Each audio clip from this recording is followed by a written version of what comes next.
Do you know what we're here for? Equal parts. Oh my gosh. Illegal.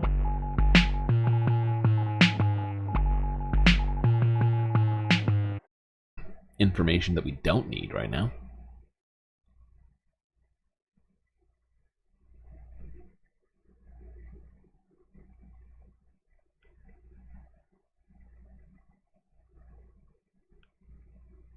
All right, let's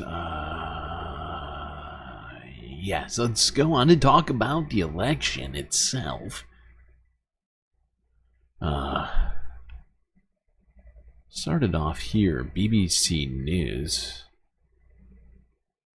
This is from 2 days ago. 7 swing states set to decide the 2024 U.S. election. Can you guess which ones?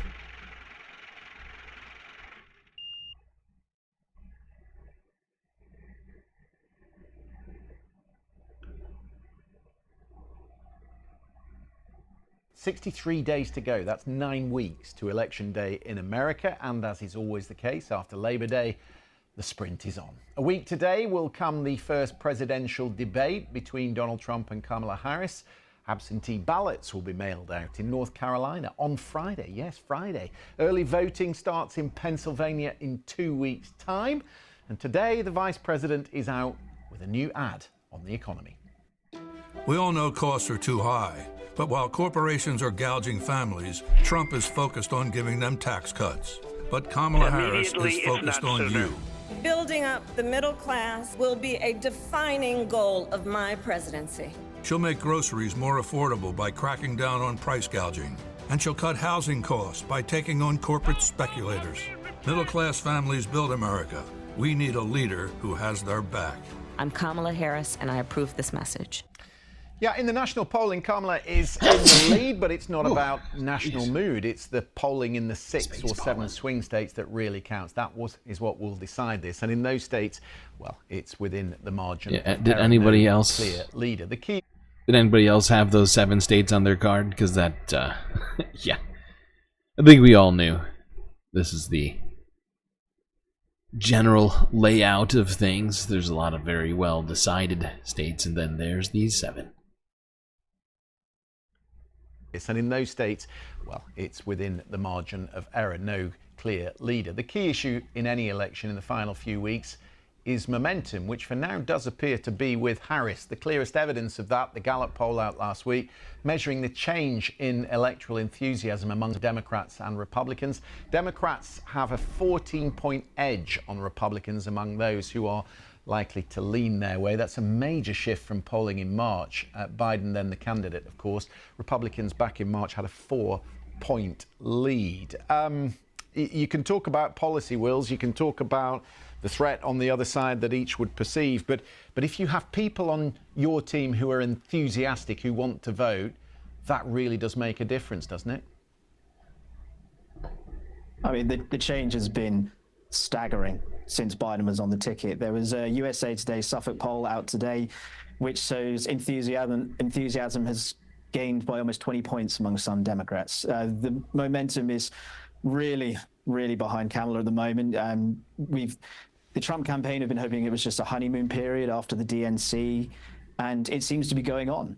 And it shows how pivotal next week's debate is going to be, because the tide is with Kamala, the enthusiasm is with Kamala. Democrats were they sensed they were stuck in the mud with Biden as the candidate. They didn't see a future, and now they do. And, you know, Trump, again, is something some would say of in the past. And so... Yeah, that's what it's feeling like. I think even Donald Trump's own supporters are getting tired of his old routine. He's doing all these sort of reruns of past. The last stream we did, we spent a good portion of the stream looking at him currently, just talking about the past. You know, it's not in a make America great again sort of thing. It's just more like America used to be good. Like, can't it be like that anymore? We were number 1 on TV, 41 likes. What? That's a lot of likes.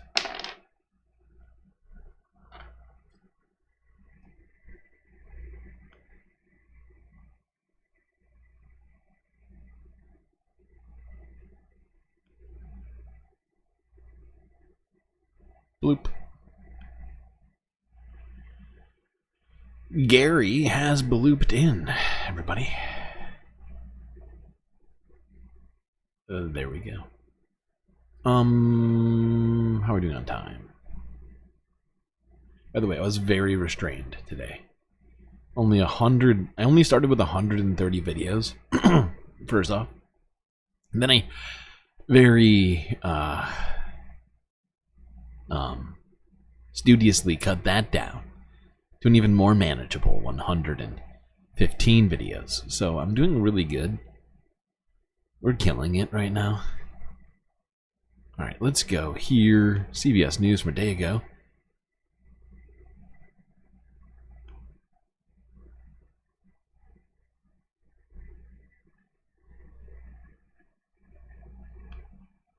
Let's see, CBS rating those 7 battleground states live on air. Welcome back to America Decides. We are less than 9 weeks out from Election Day, and it is a very tight race. Our polling finds Vice President Kamala Harris and former President Donald Trump are neck and neck in the battleground states. CBS News Executive Director of Elections and Surveys, Anthony Salvanto, joins us now. So, Anthony, you know, we were just talking with the panel about how we're coming off these 2 conventions. We have so much money pouring into this race, and yet it is a neck-and-neck race. Tell us where this race stands now in these battlegrounds. Hey, in a word, Caitlin, it's close. In 2 words, it's close and tight. This is a map that illustrates it, and get used to this. We're going to watch this a lot. The states in white are those battleground states that we keep talking about. Did I preview 130 videos? Not only because... Not quite. I had 130 videos. Then there were a few that I got started watching. I was like, no. Have some goddamn restraint. And so I saved it for later in my other Save for Later playlist and deleted it from this one. So some of those I did not watch in entirety. So it was, like I said, more like 115.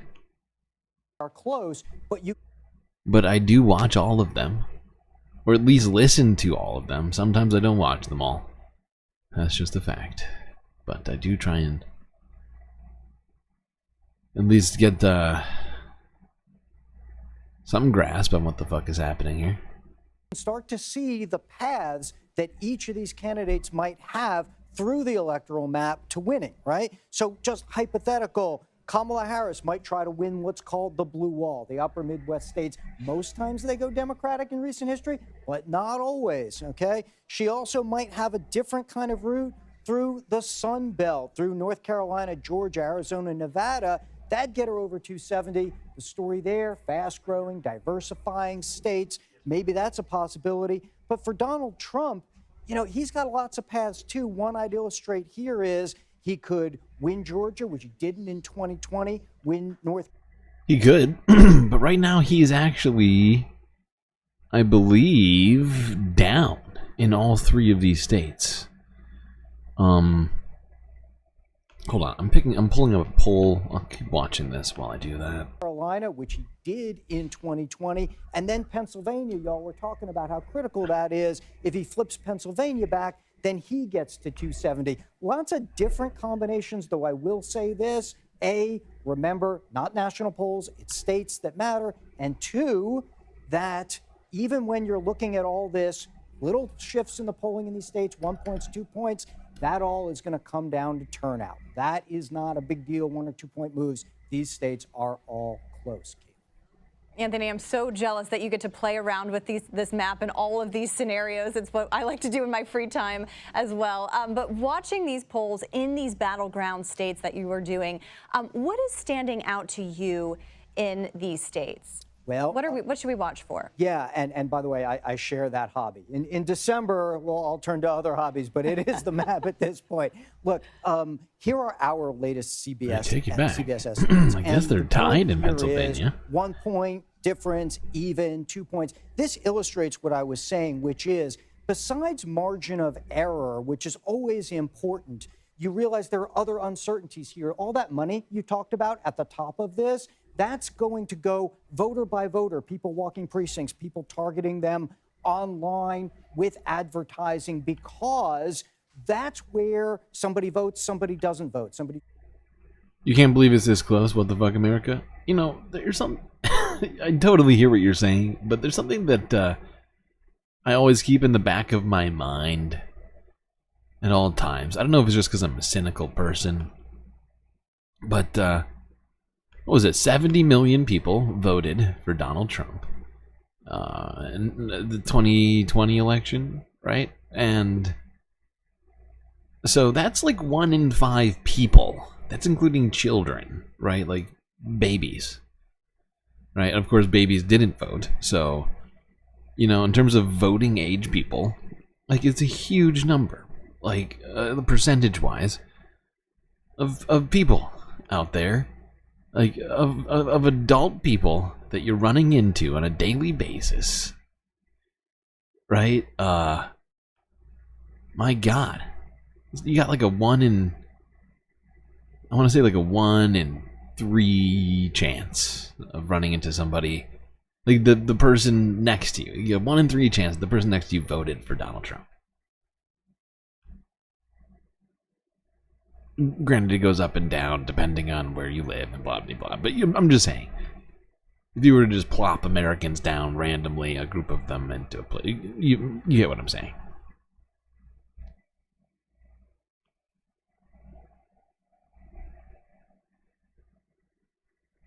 They're not polling the newly registered.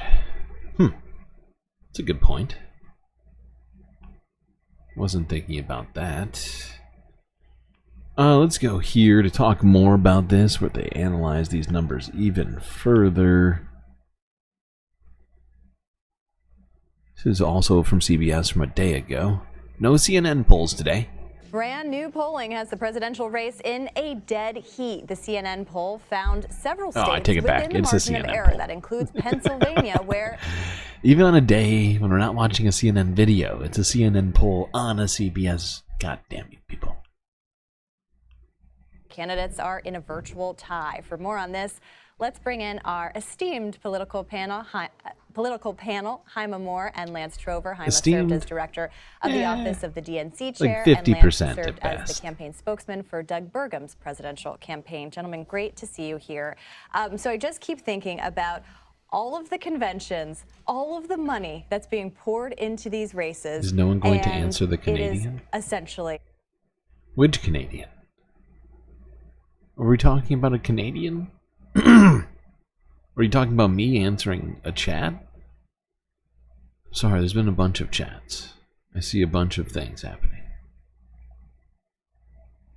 Sometimes I can't read all the chats, you know? You're the Canadian that I'm ignoring? Well, I have no idea what you're talking about. I'm going to need you to A virtual tie. I want to start with you, Haima, just coming off of the Democratic National Convention. What do you make of that? I mean, I know Kamala Harris has described herself as an underdog, but kind of all the momentum that she was getting during the convention, are we seeing any kind of dissipation of that? No, I don't think we are seeing dissipation of that. But here's the reality. So we knew that this race was going to be a dead heat from the beginning. Even when Joe Biden was the candidate for Democrats, it was always a dead heat. The country is divided in a way that is apparent in these polling. So you're going to go state by state, and it's very difficult to say. I mean, here's the thing. While all of these are within the margin of error of this particular poll, of course, margin of errors change poll to poll.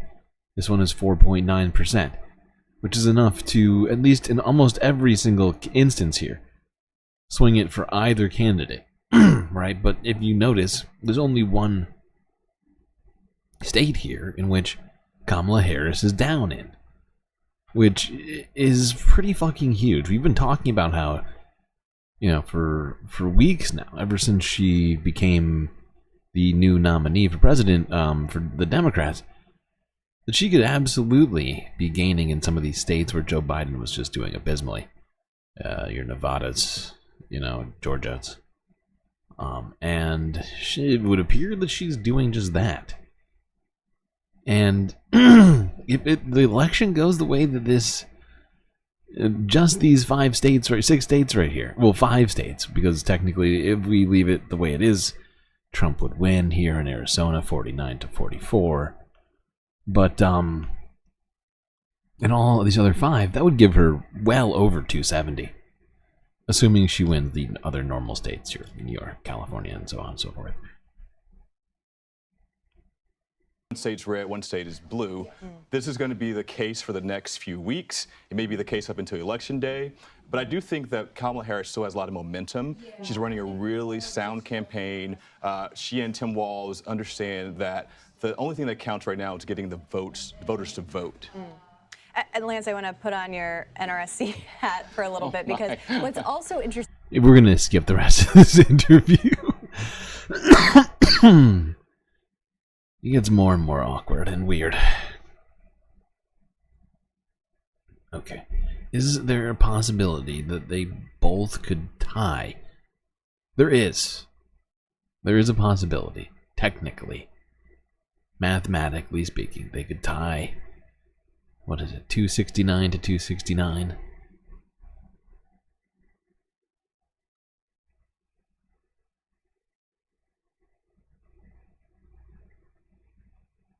Do you only have 2 spirit animals? I see 4. Do I not see 4? There's 4 there. What's up here? Is this 4 too? I see 4 and 4. What are you? What are you talking about, So Life? Omega Star says hydrate. And yet, I've run out of my drink that I was drinking. We're very close to the break. Alright, hold on. I'm going to grab another drink. Let's go here. This is CNN from a day ago. Mysterious blue dots are popping up on lawns across key battleground states. Sorry, across this key battleground state. Here's what they mean.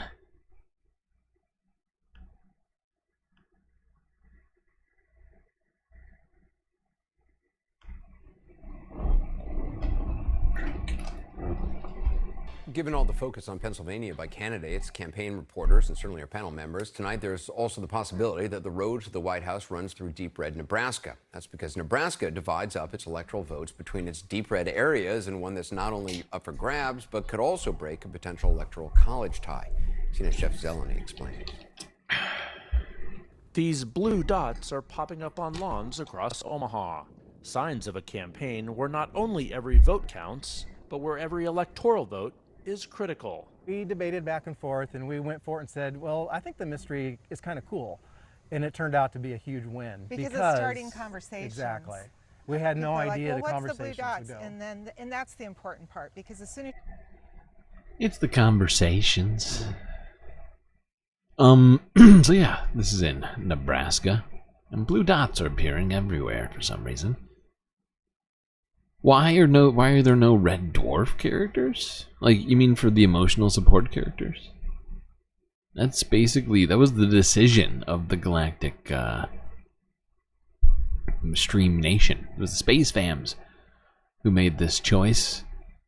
We had an entire democratic process, including multiple exploratory committees, weeks of voting, and eventually we came to these final 20 characters. If you're in the Galactic Newsroom Discord, you can see, I think there's still a channel in the Discord that'll show you this sort of transpiration of events.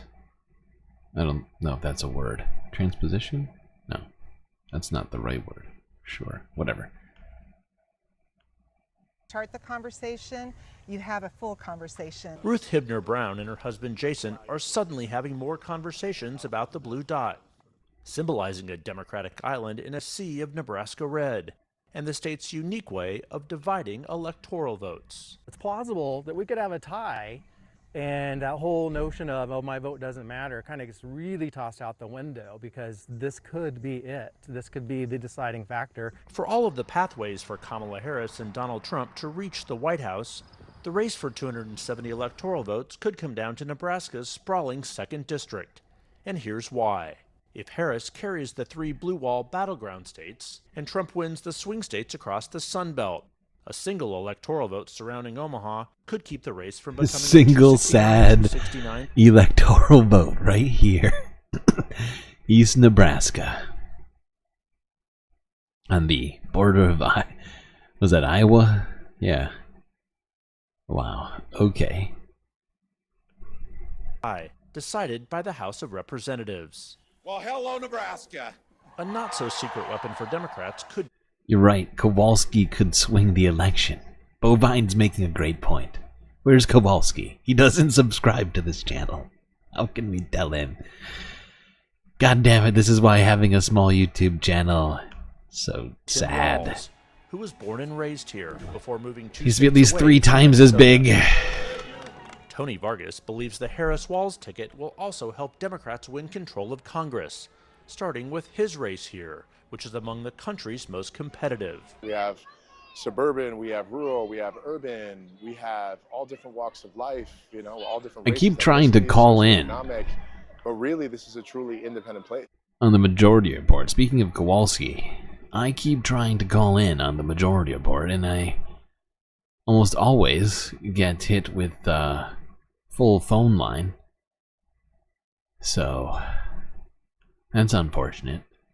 I don't know if any of you happen to try to call in ever, but it can be tough. Republican Congressman Don Bacon has thrived and survived politically because of that independent streak of the district. Alright, that's enough of this. Let's go along.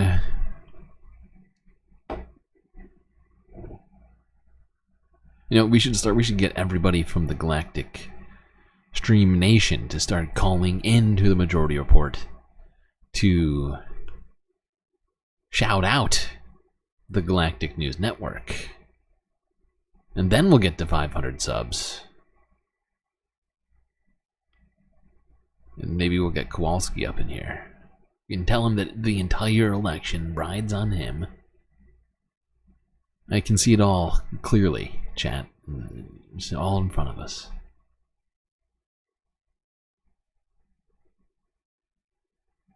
That said, I can't see clearly where I left. Ah, here I am. Okay. I guess we'll start here. Let's go to talking some more election stuff. Here's Forbes breaking news from a day ago. Donald Trump had some stuff to say about Kamala Harris's future presidency.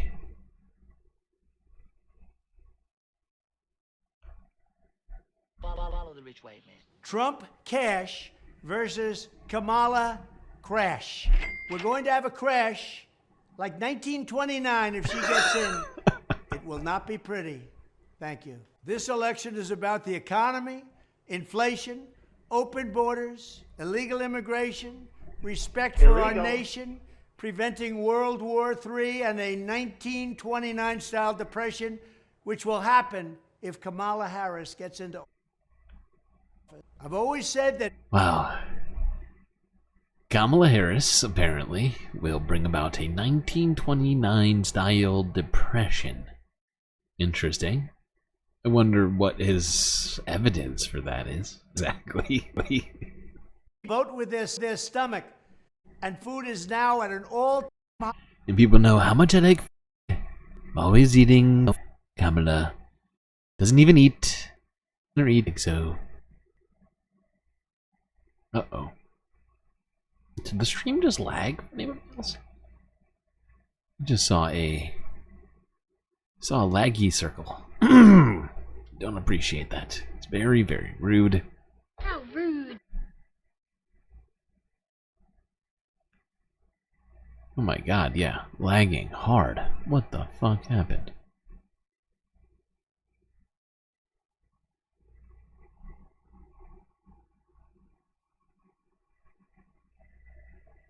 Oh, and my device is behind by 30 seconds now, too.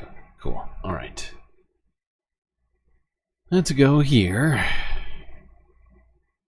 Click on Detroit, Local 4 from a day ago. Click on Detroit is going to discuss something called code switching. Tonight, we're looking into comments over how Vice President Kamala Harris delivered her remarks while campaigning in Detroit and Pittsburgh on Labor Day. It's not the first time the Trump campaign has challenged how the Democratic presidential nominee presents herself, but this latest attack revolves around her accent. As our Will Jones explains, there's a term for this. Will. Kimberly, it's called code switching. It's when people alter their speech depending on who they're speaking to. A local career coach says she does it often, and she says it is necessary as a black woman. There are some racial undertones. I mean, you can't deny that, most definitely. Detroit City Council President Mary Sheffield responding to the Trump campaign's social media post comparing excerpts of Vice President Kamala Harris's Labor Day remarks in Detroit and Pittsburgh. The caption saying, "Let's see if you can spot the difference." Since when does the Vice President have what sounds like a Southern accent? I have no idea what you're talking about. Career coach Linda Talaferro says she often changes how she communicates, particularly in the workplace. And at times, she says it's a matter of survival as a black woman. We want to make sure that what you see doesn't trip you up from what the message I'm trying to deliver. So I don't have a problem code switching. As I said, will I do it often? Code switching is the ability to switch between languages. I like to use the term mirroring, because that's all I'm doing is mirroring my audience such that you get my message. It's really that simple. The Harris campaign saying they're not taking the bait on these types of attacks. Donald Trump will talk about any issue besides the real issues that matter to Michiganders and to voters across this country. He traffics in the cheapest and just the most divisive tropes. Yep. Now, I personally never even noticed it, but this is a real thing, and it is kind of racist for Donald Trump to be claiming this. It's just a continuation of what he's been doing as it relates to the, is Kamala Harris black? She became black and blah blah blah. It's just a new iteration of that.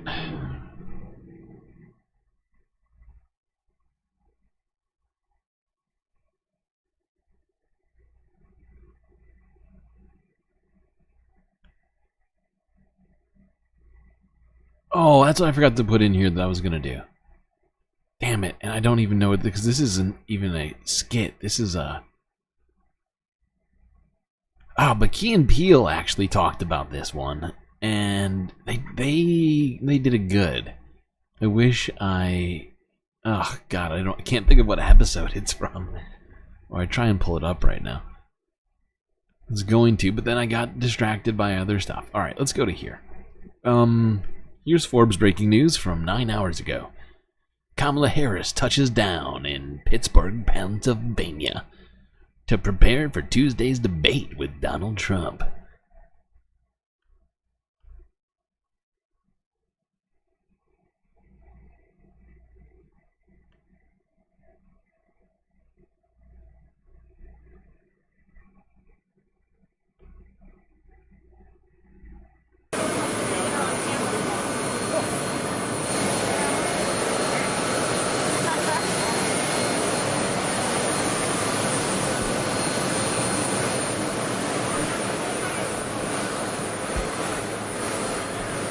Oh, God.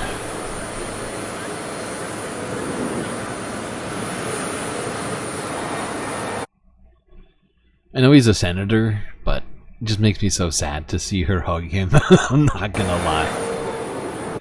When I see her hug him, this is what goes through my mind. Illegal.